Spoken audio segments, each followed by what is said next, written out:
Shalom, y'all. How you doing today? Another beautiful day on the homestead. We had some family over today, and we got to talking. We were talking about preparedness and what to do if the electric would go out, and how prepared people are or aren't. And it got me thinking of something the Lord had put on my heart a little while ago. He came up, gave me 10 questions, and started asking people for their level of preparedness, of how prepared they really are if the electricity would go out tomorrow. So I thought about it today and thought, well, why not share that with you guys? And we'll ask these questions so that you can ask yourself and answer these of how well prepared am I if the electric would go out tomorrow. Because we forget that we live in a fragile system when it comes to the grid. I know when I worked in Homeland Security, we had so many attempts, thousands a day on our systems from foreign governments and rogue actors as well, always trying to hack into systems and bring them down. And we know there's countries, like Russia and places that could do that if they chose to do that. We know there's states that, not as powerful, that are very good at hacking, and just rogue hackers as well. Not to mention, if you had something where a worst case scenario, you had an EMP.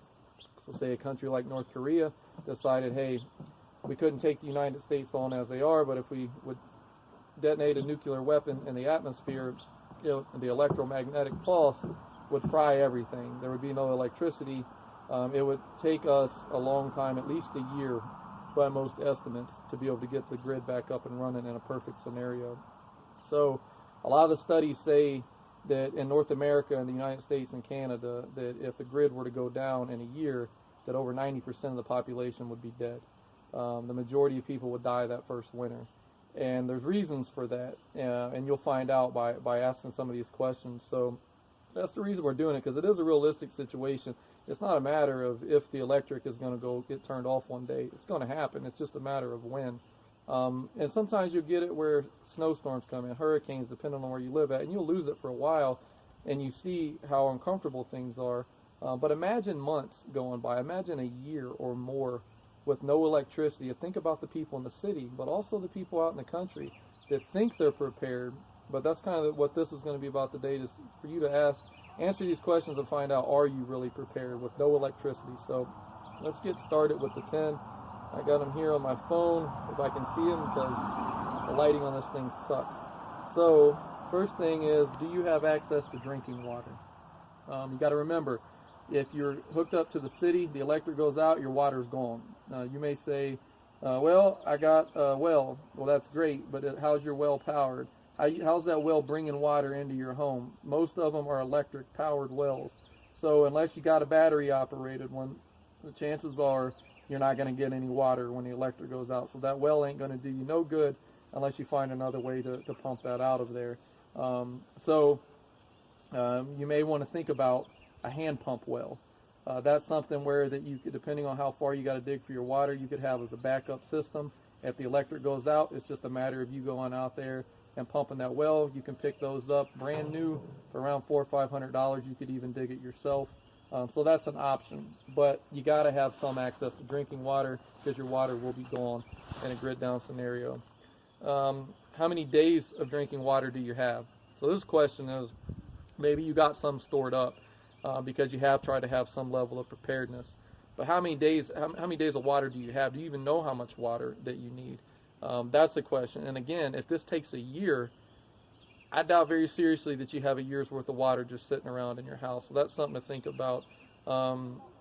Again, you're only going to live a few days most without water, and depending on what you're doing. So again, a lot of things when you look on there and it says how long you can live without food or water, it's assuming you're just sitting on the couch doing nothing. But in a grid down scenario, you're going to be out getting after it, trying to get things going. So you're going to be burning a lot of calories. You're going to be sweating. So you're going to need more water. You're going to need more calories than you normally would in a modern lifestyle that you're living. So how many days of drinking water do you have? How will you keep warm? That's something a lot of people don't think about. Most homes these days are all hooked up to the grid without backups. So do you have a fireplace? Do you have a way to keep warm? If you do have a fireplace, how many days worth of, or how much firewood do you have? Do you have enough firewood chopped and ready to go? Not how much do you think you can get to. Do you use chainsaws? There's another one. So if you say, well, I got a woods behind my house, well, okay, you have a chainsaw. What about gas? The grid goes down. Gas it's not coming. So you're not going to have gas no more. So what are you going to do to be able to chop that wood up? You have a way of doing that. You have a way of cutting trees down to make sure that you have that wood. If you don't, maybe you can barter. I don't know. Depends on your situation of where you're at, but maybe you have some things you could trade, but you need to start thinking of these things now. So again, how do you keep warm? Do you have light? That's another thing people don't think about. You know, right now we can barely see the stars anymore. There's billions of stars in the sky, and you know, most nights, a lot of places you can see 3 or 4 of them. Light is everywhere. We don't know what it would be like to walk around in darkness. So some things like some oil lanterns that you could have, and then if you get the lanterns, do you have oil that you have stocked on there? That's something to think about, because you can have batteries, but again, batteries go dead, and you're not going to recharge them in this situation. Whereas oil is something that you could store, you could have, or even trade, and it's something that can be burned, as how our ancestors made it through. So you do need light. Also, how many days worth of food do you have? So if the electric went out tomorrow, what's in your pantry?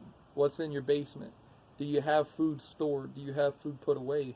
How much do you have? Our federal government, you know, will tell you to, now they used to say 3 days, now I think they're asking you to have 14 days of food on hand.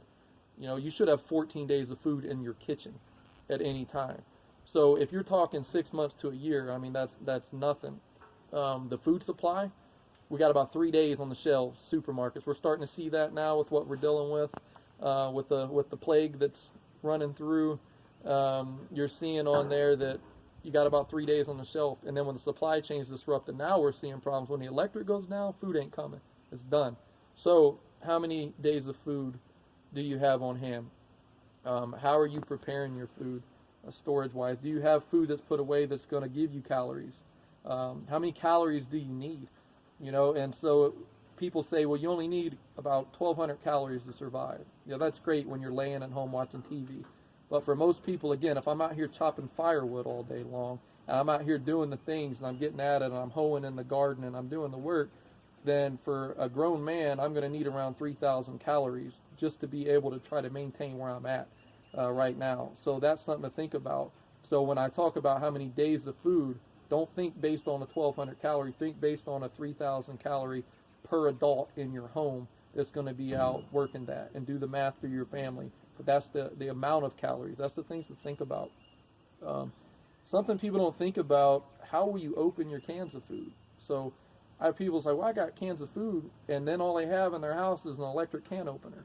And it's the little things you don't think about. You know, you got a hand can opener, grab one. Grab a couple of them. Anything that you would think that would never be brought back, have 2 or 3 of them. Redundancy on that. Have a few backup plans in case they would go out.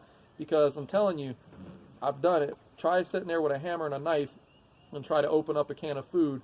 It's not fun. You're better off get your can opener. Have it now on hand. But it's things like that. You can. How bad would it suck to have a bunch of canned food sitting around but you had no way to access it? So get you some can openers. How will you cook your food? That's the other thing.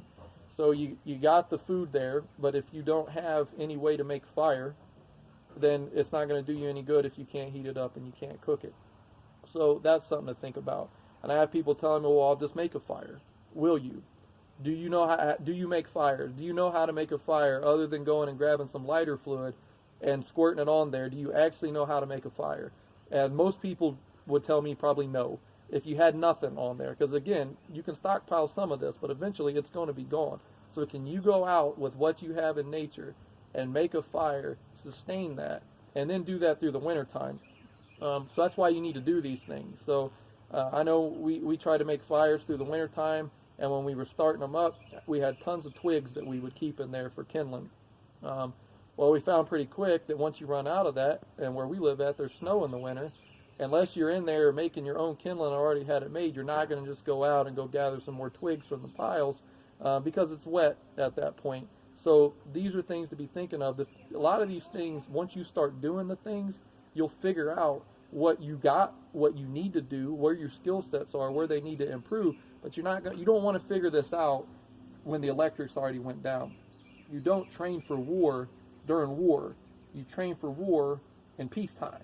That's how we prepared in the military. That's how we were ready, so that we did the things every day, so that then we could sit and have a brief afterwards, a debrief, and say what went well, what did not go well. Where are we strong? Where are we weak? What supplies do we still need to get? And where do people's proficiency continue to need to get trained at? And we worked on that, and we polished that, and we honed that until we got better and better and better. But you don't just start that in the middle of chaos. You need to start it now. And it starts with answering these questions. So, can you make a fire? And then that goes to how much firewood do you have? And then how will you and your family use the restroom? That's something that a lot of people don't think of. It's not sexy to talk about water, and it's not sexy to talk about sewage. Food, people like guns, people like ammo. People don't like to talk about sewage and water, but that's what you need. You're not going to survive if you don't have any water to drink and cook with, and you certainly ain't going to survive if you have no way to remove your sewage from your house. If you look at the times of the bubonic plague, people were dying mostly because they didn't have sewage, and it was just ways to remove their sewage, so it was just running through the streets. So you had diseases. So again, when the electric goes off, if you're hooked up to the system, the toilets are going to back up. You're not going to have a way to flush your toilets. So that's something that you need to think about. If you have a septic system and you then have a source of water that you can use to force flush your toilet, that's an option. But composting toilets, composting buckets, something as simple as in a pinch, if you had to, you could take a 5-gallon bucket that you would store your food in. You got real strong lids on that, cut a hole out of it, use that, throw some sawdust in there, boom, you got a composting toilet for less than $10 that you had on hand. These are things people don't think of, though, because most of us don't sit around and think what happens when the electric goes out. This is why they estimate we would lose around 90% of North Americans in the first year, because most of them would freeze to death in the winter. They would run out of food very quickly because most people don't have more than a few days. And other questions that's not on there, you know how to cook from scratch. That's the other thing. Are you used to buying prepared foods? Do you go out to restaurants to eat? Do you know how to take the basic essentials of flour and cook from flour? What if flour runs out? Do you know how to take wheat and turn that into flour? There's hand crank grinders that you can use, and you can store the seeds, because even though that the flour itself will go bad quicker, you can take the wheat berries and store that, and then when the times get hard, you can take that hand grinder out, you pull that out of your bucket, and now you have flour that you can cook with. So for one, you got to learn what you need, what to get, but then you got to practice and learn how to cook with it. And if you know how to do some of these things, teach somebody else. Right now, there's a lot of people that are getting a hold of me trying to ask me what to do, because I've preached this stuff for years and people didn't want to listen to me. And now people are worried because they've realized, this isn't even that bad of a scenario, and people are panicked because they don't have anything that they need, and they have to keep running into the stores all the time. And they learn that they don't have these skills. So that's why I'm on here, is to try to take some of the knowledge that I have and pass it on to other people. So I encourage you, if you got knowledge and skills, pass it along to your neighbor, pass it along to family members, some of the younger people that don't know it, a lot of the older people that don't know it, and teach them. Teach them how to do these things as you're learning it. And we're going to do more videos on preparedness. We're going to let you guys kind of follow us through this season, this growing season, as we go through, and we're planting different things to see the spring, the summer, and the fall of what we do here. The things that, a lot of lessons learned that we've learned through trial and error. We don't have all the answers, but we've been doing this for a long time, and we've been to live in a preparedness lifestyle for at least over a decade at this point. And so a lot of things we've learned just from trying on our own and messing up, and then trying to constantly think the mindset of no electricity. So a lot of things we do here, you'll see we have some Amish lawnmowers that we use. We are very 1800s in our technology on purpose. That was designed on purpose. So because we've understood from the Word of God that there would come a day, one day, when the electric would be out. There's going to come a day where you can't buy or sell anything unless you would take the mark of the beast. That's going to be a subject for another time. But when that happens, imagine if you couldn't go in to any store and buy or sell anything, and that the only things that you had was the things that you could produce or the things that you could barter with trusted individuals, because there'll also be people during those days that would be looking to turn people in the same way you see it now over something as simple as what we got going on with this sickness here, that people are turning people in for not social distancing. So you see how quickly neighbor can start turning against neighbor, especially when you see people in the cities. So it's something to think about, how are we going to live and during those times? And so there was a time people thought, well, man, that's kind of fear-mongering. And I was like, well, no, the Bible warned us that these things was going to come. So I always used to tell people, I'm like, if you believe we're living in the last days and you believe the things that Jesus says, then your basement should look like that. You should be storing food from the floors to the rafters, and you should be growing food. You should be learning how to do these things because he warned us to prepare us. The same way God warned Noah that a flood was coming, and Noah had to do some things. He had to go build an ark. God didn't just let him walk on water. He could have, but he didn't. He made him do some things to do his part, and then God sealed that boat up, and God kept it from the winds and the waves destroying it. Same with Brother Joseph in the Bible. Joseph and Noah were the first preparedness, first preppers that you see for mankind. God told him there's going to be 7 years that are going to be good, and there's going to be 7 years that are going to be lean. Stock up and grow the wheat during these good years, and you'll be in a position of strength to help other people. And for God's people, that's our role, is we want to be in positions of strength to be able to help our neighbors prepare now, so that when those times come, they're able to make it through and they're able to have refuge as well. So that's what we're on here trying to do. That's what this channel is all about, that we're just trying to take the things that God has put on us, that's got us in a good position during these times. Nothing's changed for us in our life out here. We still get up and we do the same things that we always do because that's our life. This is not a hobby. This is what we do. We do this. You'll get to see. This is just, we're bringing you into our life and showing you what we do all the time. You don't have to do everything that we do, but homesteading, if you're able to do that, is the best way that you're going to do. Again, you can store food, and that's great, and you should, but you also have to be able to produce food, because we live in a very fragile system, and it is going to come down. So the more you can produce, the better. If you can get out of densely populated areas, get out of them. This is the time to do it. You got a short window of time, I think, before things start getting a lot worse. You may say, I can't. Well, if you can't, do something. Start with some raised beds. Start growing some of your own food. Start getting better at it. Start building networks with other people, so that maybe if you're living in a small cul-de-sac community, that you can grow some food in yours, your neighbors, you guys can trade back and forth. So even though you don't have a large amount of property, if you get 10 households together and you guys, rototill your yard up, it's doing nothing out there with grass, and roll it up, till it up, and grow some food from it. Now you got a little trading network, and you got a little homestead going on that you guys could do.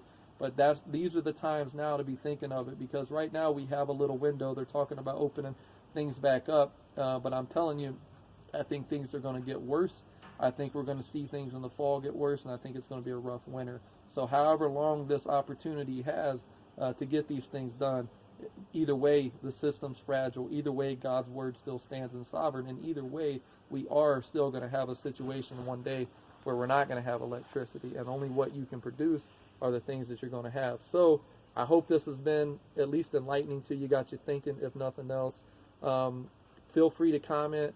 Let us know some things that videos you'd like to see us doing. If there's subjects that you'd like to see us talking about and addressing, let us know, because we want this to be interactive and we want to be a blessing to people. And that's the whole reason we're doing this, is hopefully to be able to give you guys some things that maybe you haven't thought about before, some nuggets of information that you can use, and then hopefully you go out and disciple other people. That's the goal of this, teach a man to fish, so that we can all be living better when these times come. So we appreciate you tuning in. We hope we can do more for you. So get out there, get at it, start doing it. Shalom, y'all.